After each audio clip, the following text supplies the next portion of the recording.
Hello friends, कैसे हैं आप सब लोग। उम्मीद करता हूँ अच्छे ही होंगे।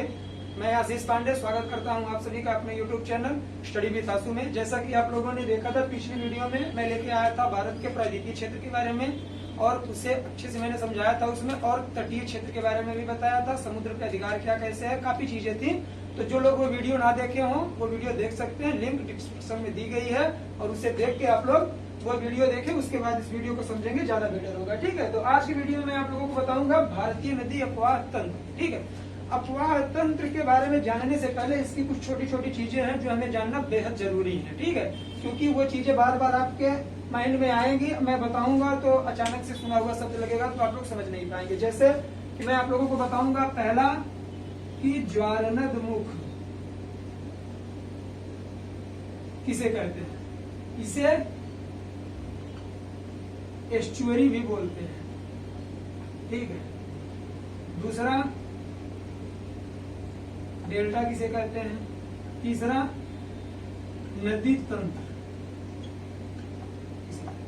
ठीक है, तो ये छोटी छोटी चीजें हैं जो काफी जरूरी हैं। तो ज्वारनद मुख उसे कहते हैं जैसे कि कोई भी नदियां जब अपने उद्गम स्थान से निकलती हैं तो वो झील, सागर, महासागर में कहीं ना कहीं उनका विलय हो जाता है। ठीक है, तो ऐसी नदियां जो समंदर में विलय करती हैं और खारे पानी का वह भाग जो तीन तरफ से घिरा हुआ हो वो ज्वारनद मुख कहलाता है। जहां पर खारे पानी का वह क्षेत्र जो तीन तरफ से घिरा हुआ हो और एक तरफ से मीठा पानी जो कि नदी से होके आता है उसमें मिलता है, उसे ज्वारनद मुख कहते हैं। ठीक है, तो ज्वारनद मुख कौन कौन सी नदियां बनाती हैं ये जानना सबसे ज्यादा उपयोगी है। ठीक है, तो ये बनाती हैं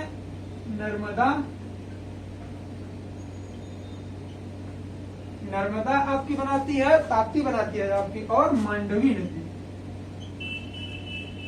ज्वारनद मुख बनाती है। अब डेल्टा किसे कहते हैं, नदियां जो अपने उद्गम स्थान से निकलती हैं और रास्ते में जितनी चीजें जैसे कि मिट्टी हो गई, काफी ऐसी चीजें मतलब जो मलबा लेके आती हैं तो अपने विलय होने से पहले उसे इकट्ठा करती हैं, तो वहां से नदी कई धाराओं में बट के मिलती है सागर या महासागर में। ठीक है, तो वहां जो जगह जैसे ये मुख्य नदी आ रही है, इसकी काफी सारी सहायक नदियां हैं। ठीक है, जब ये मुख्य नदी आई यहाँ और ये सागर या महासागर है तो यहाँ मिलने से पहले जो ये मलबा लेके आती है यही छोड़ देती है, तो ये कई वितरिकाओं में बट जाती है नदी, डायरेक्ट जाके नहीं मिलती। तो इनके बीच का जो क्षेत्र है ये डेल्टा कहलाता है और डेल्टा उपजाऊ भूमि होती है। ठीक है, ये यहाँ फसल अच्छी खासी हो सकती है क्योंकि समुद्र के वहां से नदी साथ में लेके आती है उपजाऊ भूमि को। ठीक है, तो आप लोग डेल्टा भी समझ गए होंगे।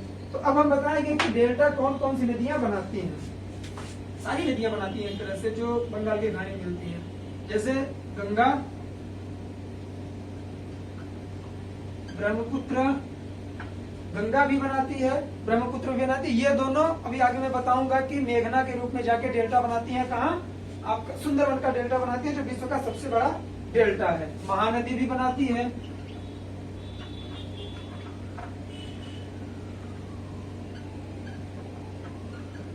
गोदावरी भी बनाती है, काफी नदियां हैं जो बनाती है। अब नदी तंत्र हम लोग समझेंगे कि नदी तंत्र किसे कहते हैं।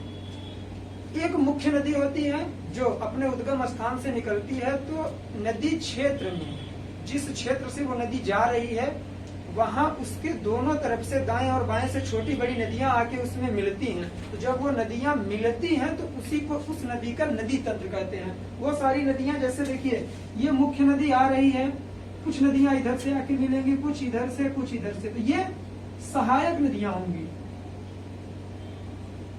ये मुख्य नदी है।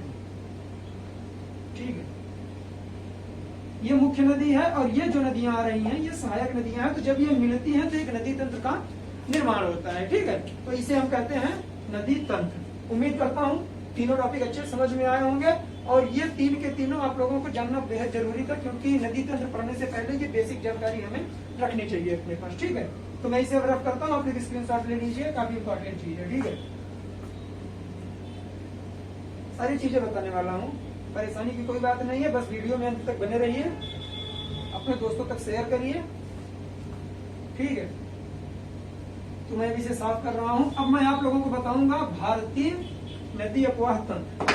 हम लोग भारत में कई नदियां हैं, भारत विभिन्न नदियों से भरा परिपूर्ण देश है, ठीक है। तो इसे समझने के लिए हम लोग भारतीय नदी अपवाह तंत्र को दो भागों में डिवाइड कर लेते हैं, ज्यादा बेटर होगा, ठीक है। इसके दो भाग हैं।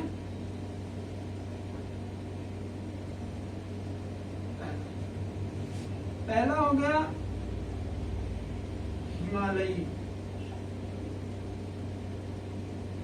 हिमालयी अपवाह, और दूसरा कौन सा है? दूसरा आप लोगों का प्रायद्वीपीय अपवाह तंत्र।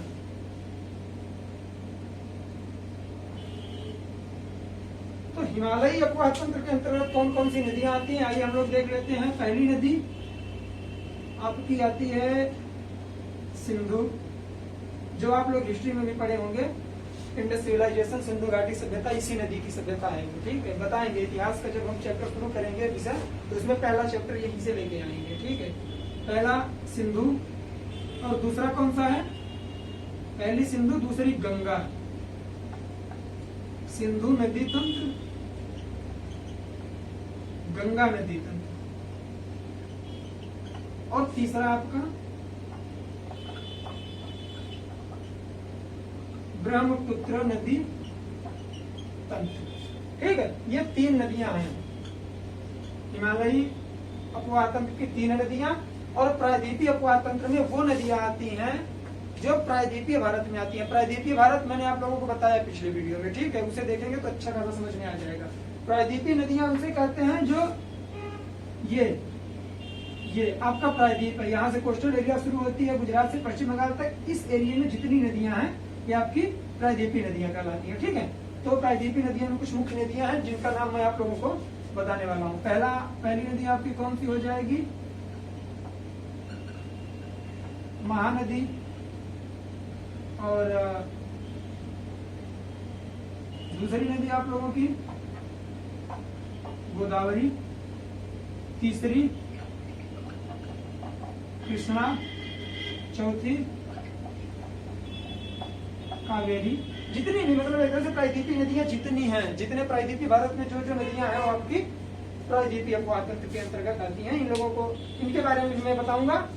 और आज हम लोग देखेंगे हिमालयी अपवाह तंत्र, और ये प्रायद्वीपीय अपवाह तंत्र अगले वीडियो में हम लोग कवर करेंगे, ठीक है। तो इसे आप लोग नोट करिए, स्क्रीनशॉट लीजिए, फिर उसके बाद मैं आप लोगों को हिमालयी अपवाह तंत्र में सिंधु नदी तंत्र के बारे में बताता हूँ। सिंधु नदी तंत्र क्या है, उद्गम कहाँ से हुआ है, कितनी सहायक नदियां हैं, कहाँ मिलती हैं, ठीक है। तो आप लोग नोट डाउन करिए, फिर मैं बताता हूँ आप लोगों को इसके बारे में कि कौन कौन सी नदियां मिलती हैं।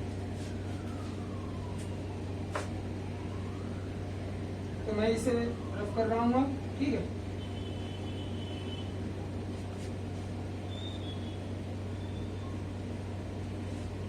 हिमालयी अपवाह तंत्र में अब मैं आप लोगों को बताऊंगा सिंधु।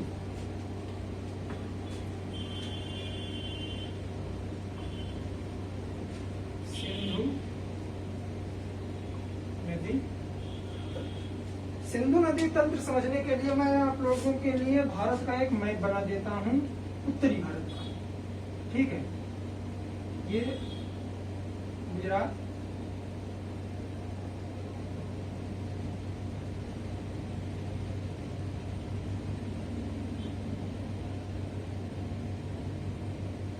मैप की इतनी जरूरत नहीं है, बस समझाने के लिए मैं बना दे रहा हूँ आप लोगों के लिए। ये हो गया ऐसे, ठीक है। तो ये जो एरिया है ना, ये तिब्बत है, आप लोग जानते हैं। तो यहाँ क्या है? मानसरोवर, मानसरोवर झील, ठीक है। सिंधु नदी का उद्गम होता है मानसरोवर झील के इस बिंदु से, जिसे कहते हैं शेरमुख। ये यहाँ से ऐसे करके यहाँ भारत में प्रवेश करती है, सियाचिन लद्दाख में, और यहाँ से पाकिस्तान में प्रवेश करके यहाँ कराची के पूर्व से जाके कहाँ मिल जाती है? अरब सागर में मिल जाती है। तो इसकी कुल लंबाई कितनी है? 2880 किलोमीटर। और इसकी जो सहायक नदियां हैं वो 5 सहायक नदियां हैं, मैं बताता हूं आप लोगों को। ये हो गई आपकी झेलम, ठीक है, यहाँ मिलती है। उसके बाद आपकी पड़ती है चिनाब, सॉरी झेलम चिनाब में मिलती है। ये चिनाब सबसे बड़ी सहायक नदी है, ये यहाँ मिलती है। फिर उसके बाद आपकी आ जाएगी झेलम चिनाब, ये रावी, ठीक है। और उसके बाद आएगी ब्यास, ब्यास मिलती है सतलज में, डायरेक्ट इसमें नहीं मिलती। तो सतलज नदी का उद्गम कहाँ है? ये भी मानसरोवर के यहाँ से राक्षस ताल से निकलती है, ठीक है, राक्षस ताल से निकलती है। कौन सी? आपकी सतलज नदी। सतलज नदी यहाँ से निकलती है, हिमाचल प्रदेश से होते हुए जाके रावी में मिल, सॉरी चिनाब में मिल जाती है। तो इसका क्रम आप लोग याद रखिएगा कि सबसे ऊपर ये पूछता है झेलम, उसके बाद चिनाब, उसके बाद रावी, उसके बाद ब्यास और सतलज। और ये ब्यास नदी पंजाब में हरिके नामक स्थान पर मिलती है सतलज से, ठीक है। ब्यास नदी हरिके नामक स्थान पर सतलज से मिलती है और यहीं पर हरिके बैराज है और यहीं से इंदिरा गांधी नहर निकली है। इंदिरा गांधी नहर का उद्गम हुआ है, ठीक है, यहीं से। जहां सतलज नदी में ब्यास नदी आके मिलती है, ये जगह कौन सी है? यहाँ लिख देता हूँ सब साफ से, हरिके। ये याद रखिएगा, इंदिरा गांधी नहर का, इंदिरा नहर का उद्गम पूछता है, सॉरी इंदिरा नहर का उद्गम पूछता है कि कहाँ से निकलती है, ठीक है। तो ये कहाँ से? सतलज और ब्यास के संगम से निकलती है। तो सिंधु नदी के बारे में कुछ इंपॉर्टेंट फैक्ट हम लोग लिख लेते हैं, जैसे इसकी लंबाई 2880 किलोमीटर, उद्गम मानसरोवर शेरमुख, ठीक है। और ये जब मानसरोवर से निकलती है शेरमुख से, और जब ये भारत में प्रवेश करती है तो भारत में ये लद्दाख में प्रवेश करती है। और लद्दाख में कौन सी जगह? दमचोक में, भारत में प्रवेश, लद्दाख के दमचोक में, ठीक है। ये इंपॉर्टेंट चीज है, इसे याद रखना कि ये जब भारत में प्रवेश करती है तो लद्दाख में करती है। लद्दाख में जहाँ प्रवेश करती है उस क्षेत्र का नाम क्या है? दमचोक नाम है। उसके बाद ये जाती है कहाँ? पाकिस्तान में, ठीक है। और पाकिस्तान में कौन सी जगह में प्रवेश करती है?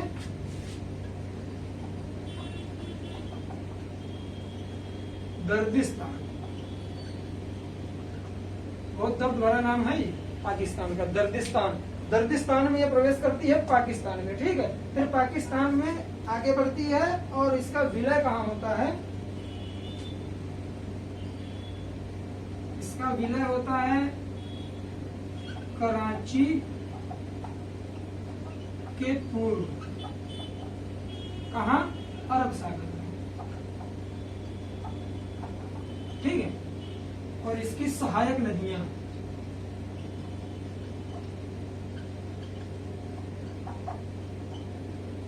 ये मैंने यहाँ लिख दिया है, कितनी है? 5 है। कौन कौन सी हैं? झेलम, चिनाब,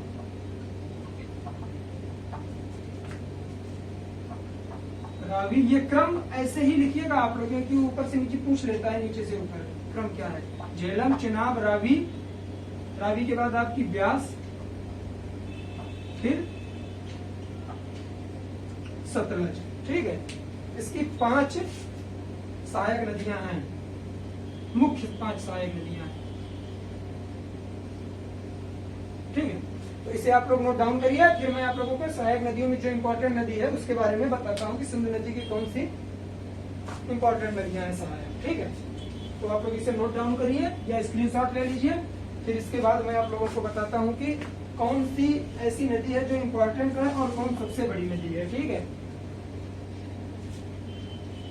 नोट डाउन करिए जल्दी से, स्क्रीनशॉट ले लीजिए।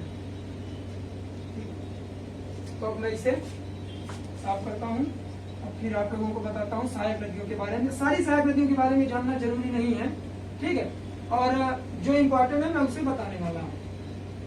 जैसे आपकी चेनाब नदी,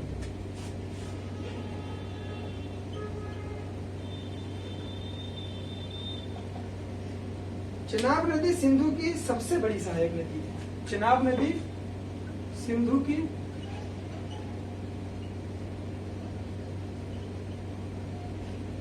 सबसे बड़ी सहायक नदी है, ठीक है, और इसका उद्गम कहाँ होता है? हिमाचल प्रदेश, एचपी लिख रहा हूं, हिमाचल प्रदेश के बारालाचा दर्रा से, ठीक है, के बारालाचा दर्रा से निकलती है और हिमाचल प्रदेश में इसे चंद्रभागा नदी कहते हैं, क्योंकि यह ऐसे करके दो धाराओं में निकलती है, एक चंद्र और एक भागा, फिर आगे जाके ये मिलती है, तो यहां से ये कौन सी नदी बन जाती है? आपकी चेनाब नदी बन जाती है, ठीक है, यहां से चेनाब। तो ये चीज आप लोग याद रखेंगे कि इसे हिमाचल प्रदेश में क्या बोलते हैं? चंद्रभागा। ये इंपॉर्टेंट है कि चंद्रभागा किसे कहते हैं? चेनाब नदी को। कहाँ? हिमाचल प्रदेश में कहते हैं, ठीक है। क्यों? क्योंकि यह चंद्र और भागा नामक दो नदियों के माध्यम से निकलती है, आगे जाकर जब इनका संगम होता है तो ये चेनाब के नाम से जानी जाती है, ठीक है। और इसका विलय कहाँ होता है? इसका विलय होता है पाकिस्तान के झंग नामक स्थान पे। झंग पाकिस्तान में झंग के निकट सिंधु में मिलती है, ठीक है, सिंधु नदी में मिल जाती है। और आप लोग एक चीज इंपॉर्टेंट है इसके सिंधु नदी के बारे में याद रखिएगा कि जो इसकी 5 मुख्य सहायक नदियां हैं, इनमें से केवल सतलुज नदी ऐसी है जो भारत के बाहर से उसका उद्गम होता है, बाकी सारी नदियों का उद्गम भारत के अंदर ही होता है। जितनी मैंने 5 आप लोगों को बताई है, इस बारे में मैं आप लोगों को बता रहा हूँ, ठीक है। अब इससे भी इम्पोर्टेंट फैक्ट एक आता है, सिंधु नदी समझौता जो हुआ था, ठीक है। सिंधु नदी समझौता के बारे में बताऊंगा आप लोगों को, बहुत इंपॉर्टेंट है, एग्जाम में पूछता है कि पानी किस नदी के पानी पर कितना अधिकार भारत पाकिस्तान का होगा। 1960 में समझौता हुआ था, ठीक है। इसे नोट डाउन करिए, फिर बताता हूँ। उम्मीद करता हूँ आप लोग नोट डाउन कर लिए होंगे और यह स्क्रीनशॉट ले लिया करिए। वीडियो को रोक कर भी समझ सकते हैं, स्क्रीनशॉट ले सकते हैं आप लोग, ठीक है। आइए देखते हैं सिंधु नदी समझौता। सिंधु नदी समझौता 1960 में हुआ था। इसमें क्या कहा गया था कि जैसे कि विवाद था भारत और पाकिस्तान के बीच में कि कौन सी नदी का पानी कितना शेयर किसमें किया जाएगा, कौन कितने नदी के पानी का उपयोग कर सकता है, कौन कितना नहीं कर सकता है। तो इसका जो पहला फैक्ट है उसमें जो आपकी उत्तरी नदियां हैं, मैंने जैसे बताया कि पहली सिंधु इधर से आती है, ये झेलम, और उसके बाद कौन सी थी? चेनाब थी। सिंधु, झेलम, चेनाब, ठीक है। सिंधु, झेलम, चेनाब का 80% भाग या पानी, 80% जल पाकिस्तान लेगा और 20% भारत यूज कर सकता है, ठीक है। सिंधु, झेलम, चेनाब, इनका 80% जल पाकिस्तान यूज कर सकता है और 20% जल भारत यूज कर सकता है। और दूसरा फैक्ट जो था उसमें आपकी सिंधु हो गई, झेलम हो गई, चेनाब हो गई, अब आपकी कौन सी नदी बची? ये हो गई रावी, और रावी के बाद आपकी यहाँ से ब्यास जाती है जो यहाँ सतलज से मिलती है, ठीक है। तो ये कौन सी? रावी, ब्यास, सतलज, तो अब क्या लिखेंगे, रावी, ब्यास और सतलज का इसका जस्ट अपोजिट कर देंगे, याद करने में आप लोगों को आसानी होगी, इसका जस्ट अपोजिट कर देंगे। 80% जल भारत यूज करेगा और 20% जल जो है पाकिस्तान, 20% जल पाकिस्तान यूज करेगा। ठीक है, तो इसे नोट डाउन करिए, फिर मैं आप लोगों को बताता हूं जो इंपॉर्टेंट चीजें हैं, सारी चीजें बताऊंगा आपको। ठीक है,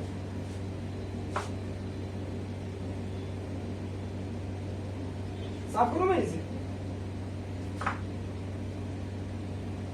आइए, ये आपका हो गया सिंधु नदी तंत्र। सिंधु नदी तंत्र में जो जो इंपॉर्टेंट चीजें थी मैंने आप लोगों को बता दिया। अब मैं आप लोगों को बताऊंगा गंगा नदी अपवाह तंत्र। हिमालयी अपवाह तंत्र का दूसरा अपवाह तंत्र कौन सा है, गंगा नदी अपवाह तंत्र। कौन सा, ये देखिए,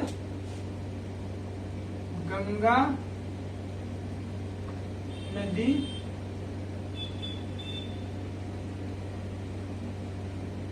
अपवाह तंत्र।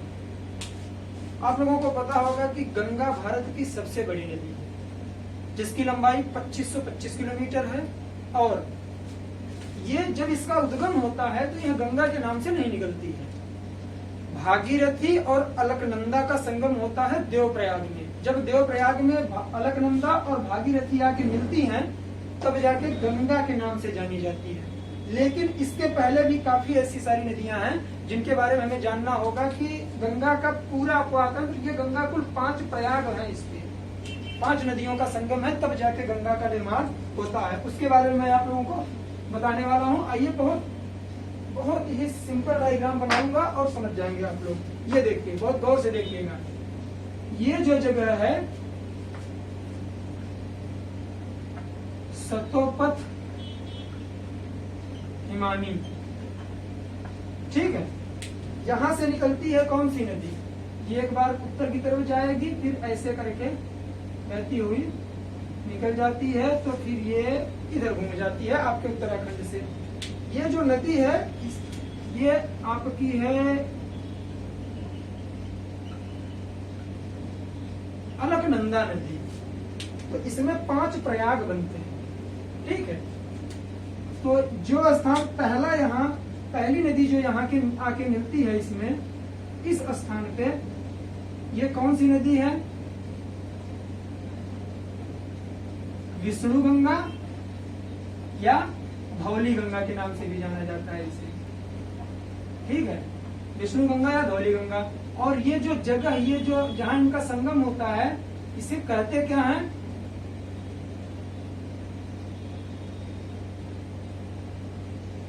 विष्णु प्रयाग। और उसके बाद जो दूसरी नदी इसमें आके मिलती है, ये कौन सी नदी है, नंदाकिनी नदी है। और नंदाकिनी नदी जहां मिलती है, तो इससे जो प्रयाग बनता है वो कौन सा प्रयाग है, विष्णु प्रयाग हो गया, उसके बाद नंद प्रयाग। ठीक, अब नंदाकिनी हो गए, उसके बाद और आगे बढ़ेंगे, यहां पर आके मिलती है पिंडार। ठीक है, पिंडार जहां मिलती है, पिंडार के संगम को हम लोग कहते हैं कर्ण प्रयाग।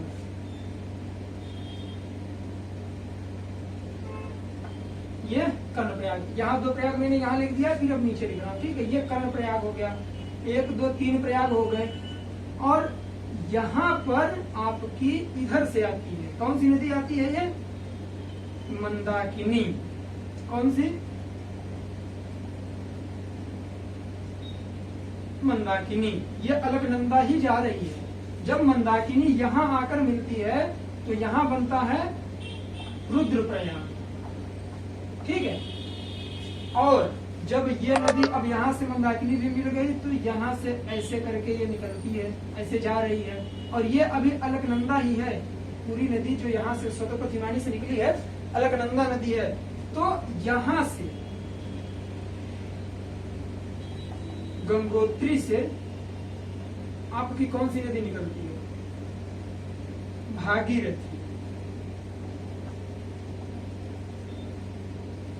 भागीरथी नदी जहां संगम करती है अलकनंदा से, उसे क्या कहते हैं? कौन सा प्रयाग है वो? देव प्रयाग।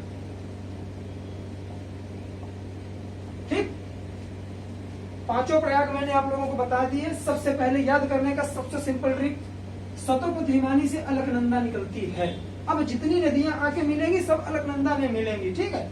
और वो जो पहली नदी आके मिलती है इसमें विष्णु गंगा या उसे धौली गंगा कहते हैं, और इसका संगम का नाम विष्णु प्रयाग। विष्णु गंगा विष्णु प्रयाग नदियों का नाम रखेंगे तो याद हो जाएगा। और जो दूसरी नदी है नंदाकिनी नदी आके मिलती है, उसका नाम नंद प्रयाग, क्योंकि नंदाकिनी नदी और अलकनंदा के उसको संगम को नंद प्रयाग कहते हैं। दो प्रयाग आपके हो गए। तीसरा पिंडार नदी आके मिलती है, पिंडार नदी जहाँ आके अलकनंदा से मिलती है उसे कर्ण प्रयाग कहते हैं, तीसरा प्रयाग हो गया। चौथा आपका कर्ण प्रयाग हो गया। उसके बाद जब मंदाकिनी आके मिलती है तो इसे कहते हैं रुद्र प्रयाग, ठीक है। और देव प्रयाग कहते हैं जब भागीरथी आके मिलती है अलकनंदा से, उसके बाद ये जो नदी निकलती है इसे हम लोग क्या बोलते हैं? गंगा। अब समझ में आया होगा आप लोगों को इसका पूरा इतिहास कि कितनी नदियां इसमें मिलके गंगा का निर्माण करती हैं।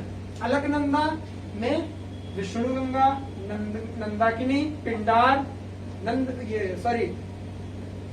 विष्णु गंगा, नंदाकिनी, पिंडार और मंदाकिनी और ये भागीरथी, इतनी नदियां जब आके मिलती हैं तब जाके यहाँ से गंगा का निर्माण होता है। जब भागीरथी इसमें मिलती है, अंतिम छोर में भागीरथी मिलती है, उसके बाद इसका नाम गंगा पड़ता है। उसके पहले अलकनंदा ही रहता है। तो इसमें हम लोग ये भी, इसे आप लोग नोट करिए ना या स्क्रीनशॉट ले लीजिए। तो फिर मैं आप लोगों को बताऊं कि इसके पड़ोस में जो एक दो मंदिर है जिनके बारे में जानना हम लोगों को बहुत जरूरी है और वो चीज सबको पता होना चाहिए, ठीक है। यही नीचे ही लिख दे रहा हूं मैं। आपका जो केदारनाथ है, ये दूसरे मार्कर से लिखो, समझ में आएगा। केदारनाथ धाम, आपका केदारनाथ धाम आपका पता कौन से नदी किनारे पड़ता है? मंदाकिनी। और जो बद्रीनाथ है, ये एग्जाम में पूछता है, बद्रीनाथ आपकी अलकनंदा नदी के किनारे पड़ता है, ठीक है। बद्रीनाथ, अलकनंदा, केदारनाथ, मंदाकिनी के किनारे पड़ता है। इतनी चीजें आप लोग नोट डाउन करिए। फिर मैं इसके बारे में कुछ अन्य महत्वपूर्ण जानकारी देता हूँ कि कौन कौन से राज्य से होकर जाती है, फिर इसके आगे का क्या वर्णन है, कैसे कहाँ से गुजरती है, कितनी इसकी सहायक नदियां हैं गंगा की, ठीक है। तो आप लोग उम्मीद है इसके साथ ले लिए होंगे या इसे नोट कर चुके हैं? मैं इसे नोट कर रहा हूँ। बहुत इजी है, अगर इजी वे में लेके समझेंगे तो ज्यादा हार्ड चीज नहीं है ये सबको मालूम होना जरूरी है। अगर आप किसी भी छोटा हो चाहे बड़े एग्जाम की प्रिपरेशन कर रहे हैं तो ये चीज आपको जानने की जरूरत है और जाननी भी चाहिए, ठीक है। तो आइए हम लोग देखते हैं गंगा नदी अपवाह तंत्र, इसकी लंबाई कितनी है? 2525 किलोमीटर। और इसकी सहायक नदियां कौन कौन सी हैं?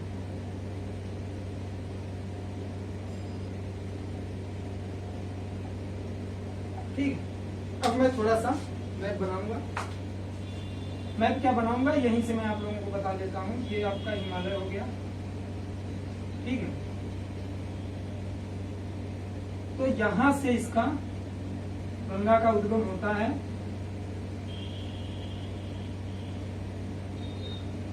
ठीक। तो इसमें जो ये पश्चिम बंगाल से होते हुए बांग्लादेश में प्रवेश कर जाती है। तो यहीं से आपके क्या नाम है वो नदी यहाँ से निकलती है, यमुना नदी, यमुनोत्री से निकलती है, ठीक है, बंदरपुश पहाड़ी से। यहाँ से यमुना नदी आके इलाहाबाद में, जो प्रयागराज के नाम से जाना जाता है, गंगा से संगम करती है। तो इसकी सबसे बड़ी सहायक नदी कौन सी है? यमुना। यमुना इसकी सबसे बड़ी सहायक नदी है और यमुना की भी कुछ सहायक नदियां हैं, ठीक है। जैसे यमुना की सहायक नदियों में हम लोग देखेंगे तो इसमें चंबल बेतवा, केन, चंबल, बेतवा और केन, ये तीनों नदियां यमुना, ये यमुना है और ये गंगा।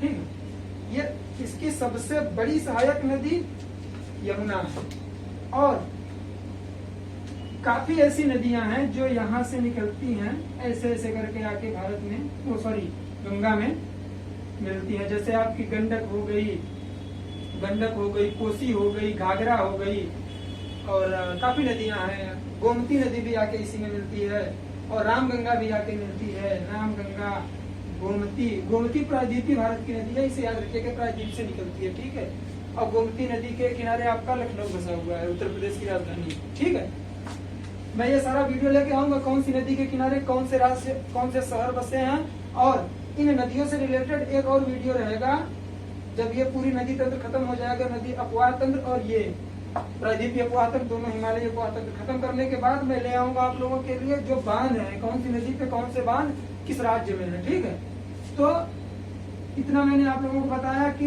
ये आपकी काफी सारी नदियां हैं, मैं लिख रहा हूँ। सहायक नदियां कौन कौन सी हैं? यमुना, ठीक, यमुना हो गई, गंडक, कोसी, घाघरा, यमुना, गंडक, कोसी, घाघरा और नहीं हो रही है, यमुना, गंगा, कोसी, घाघरा,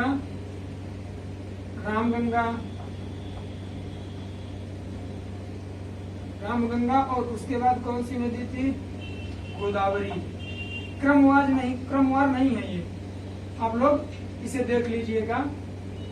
मैं तो कहूंगा कि आप लोग एक काम करिए, एटलस में या किसी और अन्य चीजों में इसे देखते रहिए और इसे अपने से पढ़ते रहेंगे, ज्यादा बेटर रहेगा। ठीक है, और एक नदी है सोन, इसकी सहायक नदी है जो दक्षिण से आकर मिलती है।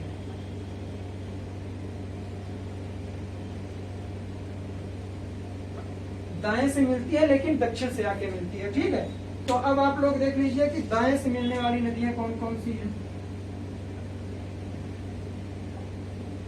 दाएं से आपकी यमुना, टोंस और ये सोन, और बाएं से कौन सी नदी आके मिलती है? ये सारी जितनी हैं, गंडक, कोसी, घाघरा, रामगंगा,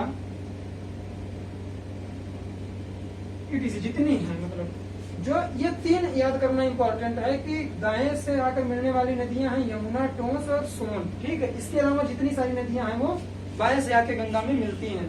ठीक है, और इसका प्रवाह क्षेत्र आप लोगों को बता दूं, इसे नोट डाउन करिए, फिर मैं प्रवाह क्षेत्र बताता हूँ, क्योंकि इधर बता देता हूँ।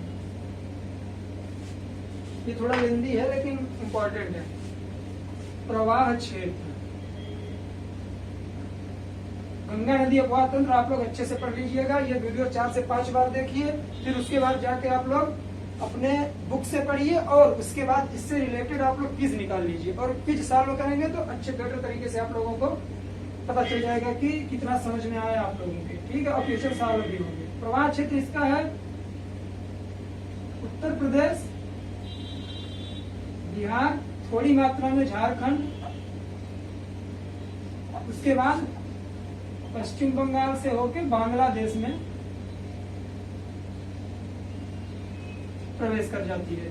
तो जब ये नदी यहां से एक तरह से देख लीजिए, ऐसे करके उत्तर प्रदेश से बिहार, झारखंड, जब पश्चिम बंगाल से बांग्लादेश में प्रवेश करती है, ये भारत का मैप है।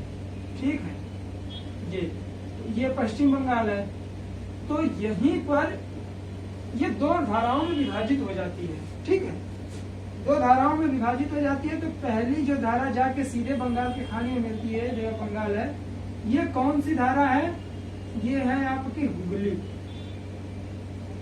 और ये जो मुख्य धारा है, ये आप जब बांग्लादेश में प्रवेश करती है तो पद्मा के नाम से बांग्लादेश में प्रवेश कर दिया, और ये हुगली है।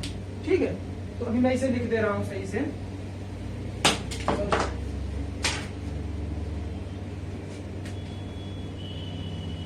पश्चिम बंगाल में 2 धारा में विभाजित,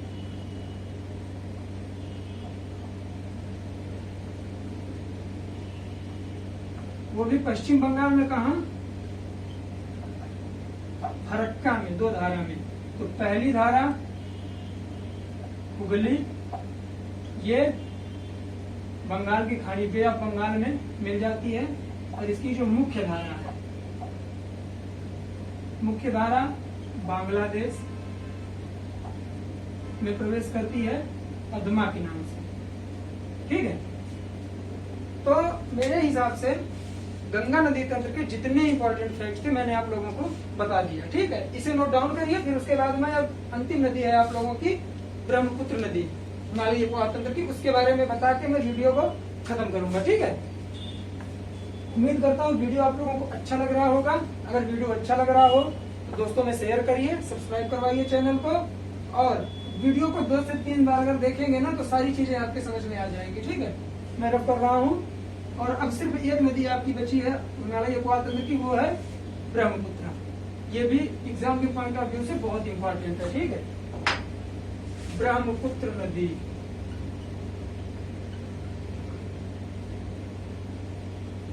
ब्रह्मपुत्र नदी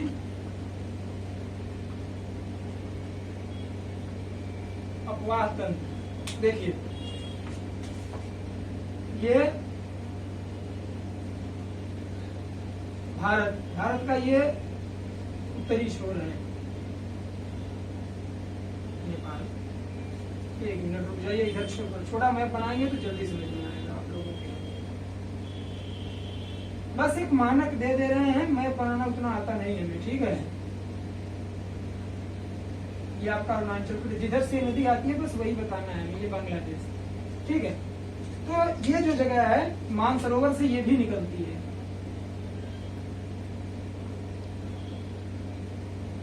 यहाँ से निकलती है और ये अरुणाचल प्रदेश में प्रवेश करके असम होते हुए बांग्लादेश में चली जाती है। ठीक है, तो जब ये, अब इसकी पूरी लंबाई कितनी है, 2900। आइए इसके बारे में कुछ फैक्ट लिखते हैं, समझ में आ जाएगा बिल्कुल आसान शब्दों में। उद्गम कहां से होता है इसका उद्गम? मानसरोवर चेमा युंग डुंग ग्लेशियर से, जहां से इसका उद्गम होता है उसे चेमा युंग डुंग ग्लेशियर कहते हैं। ठीक है, ये याद रखिएगा, ये पूछेगा एग्जाम में, आएगा 100% आएगा ये छोटे एग्जाम में। और इसका विलय कहाँ होता है? बांग्लादेश पद्मा से, बांग्लादेश में पद्मा से मिलकर, और ये दोनों जब पद्मा और ब्रह्मपुत्र को, जब ब्रह्मपुत्र यहाँ प्रवेश करके, भी मैं आगे बताऊंगा, बांग्लादेश में इसे जमुना कहते हैं। पद्मा प्लस जमुना मिलके मेघना का निर्माण करती है, और मेघना के रूप में ये लोग जाके बे ऑफ बंगाल में मिलती हैं और वहां डेल्टा, सुंदरबन डेल्टा का निर्माण करती है। ठीक है, और इसकी लंबाई तो मैंने आप लोगों को बता दी। अब इसके बारे में बताओ, इसके नाम बहुत इंपॉर्टेंट है कि नाम कहाँ पर कौन सा नाम है इसका। तो तिब्बत में इसे सांगपो कहते हैं, और जब अरुणाचल प्रदेश में आती है, प्रवेश करती है ये अरुणाचल प्रदेश में, तब इसका नाम क्या पड़ता है? दिहांग। और जब असम घाटी में यह बहती है तब इसे कहते हैं ब्रह्मपुत्र। और जब यह बांग्लादेश में प्रवेश करती है जमुना के नाम से जानी जाती है। ठीक, इसे जरूर आप लोग याद कर लीजिएगा। ये नाम पूछ लेता है कि कहा किस नाम से इसे जाना जाता है। ठीक है, और जब वे असम घाटी में प्रवेश करती है ना, तो यहीं पर एक नदी द्वीप बनाती है। कौन सा है वो? माजुली नदी द्वीप। ये विश्व का सबसे बड़ा नदी द्वीप है, विश्व का सबसे बड़ा नदी द्वीप है ये माजुली नदी द्वीप। इंपॉर्टेंट है एग्जाम के पॉइंट ऑफ व्यू से। माजुली नदी द्वीप कौन सी नदी पर है? ब्रह्मपुत्र नदी पर। कहाँ है? भारत के असम में है। ठीक है, और जब ये आगे मैं आप लोगों को इतना नोट करिए, फिर इसकी सहायक नदियों के बारे में बताता हूँ बस। ठीक है, नोट करिए इसे, मैं रफ करता हूँ। ठीक है, या स्क्रीनशॉट ले लीजिए। इसके नाम के बारे में बता दिया, इसके बारे में बता दिया। अब इसकी सहायक नदियां कौन कौन सी हैं? किस नदी की? आपके ब्रह्मपुत्र नदी की सहायक नदियों के बारे में आप लोगों को बता देता हूं कौन कौन सी इसकी सहायक नदियां हैं। सहायक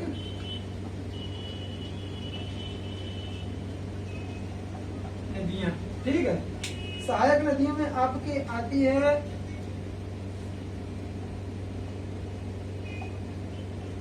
सुबनसिरी, लोहित, दिहांग, दिबांग। सुबनसिरी, लोहित, दिहांग, दिबांग और आपकी आती है कामेंग। तो इनमें भी पूछता है कि आपकी दाएं से कौन मिलती है और बाएं से कौन सी नदी मिलती है। तो दाएं और बाएं से नदी जानने के लिए तीस्ता भी है इसमें। तीस्ता देखिए, तीस्ता,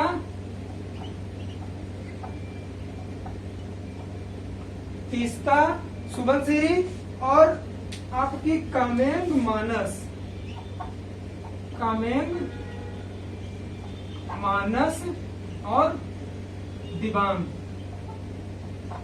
कामेंग मानस और दिबांग ये कहां से मिलती हैं? आपकी दाएं छोर से।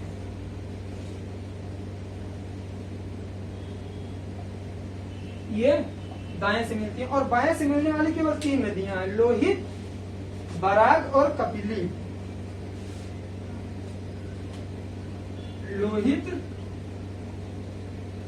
बराग और कपिली ये आपकी कहां से मिलती हैं? इसमें बाएं से। ठीक है, बाएं से 3 नदियां मिलती हैं। ये सुबनसिरी, लोहित, दिहांग, दिबांग, कामेंग ये सारी नदियां हैं। ये जितनी सब सहायक नदियां ही हैं, लेकिन इसमें जो दाएं से मिलती हैं वो अलग हैं और जो बाएं से मिलती है वो अलग है। एग्जाम में डायरेक्ट पूछता है कौन सी नदी कहां से मिलती है। ठीक है, और इसमें जो आपकी तीस्ता नदी है ना, तीस्ता नदी का उद्गम आपके सिक्किम से होता है। ठीक है, इसी का नदी विवाद चल रहा है बांग्लादेश और भारत के बारे में। ठीक है, और कामेंग नदी लोहित नदी को खून की नदी भी बोलते हैं। ठीक है, तो इतना हो गया। आप लोगों से मैंने जितनी सारी चीजें थी, ब्रह्मपुत्र नदी अपवाद तंत्र हो गया आपका, गंगा नदी अपवाद तंत्र हो गया और उसके पहले सिंधु नदी अपवाद, मतलब कि हिमालयी अपवाद तंत्र खत्म कर दिया आज के वीडियो में। ये वीडियो आज हम यहीं खत्म करेंगे और कल के वीडियो में मैं आप लोगों को प्रायद्वीपीय अपवाद तंत्र के बारे में जितनी नदियां आती हैं उनके बारे में बताऊंगा। ठीक है, उम्मीद करता हूँ वीडियो आप लोगों को अच्छा लग रहा है। आप लोग वीडियो को 3 से 4 बार देखिए, सारी चीजें वीडियो में क्लियर हो जाएंगी। और अगर वीडियो अच्छा लग रहा है तो दोस्तों में शेयर करिए, लाइक करिए, चैनल को सब्सक्राइब करिए। ठीक है, तो अब इजाजत दीजिए। जय हिंद, जय भारत, बाय बाय।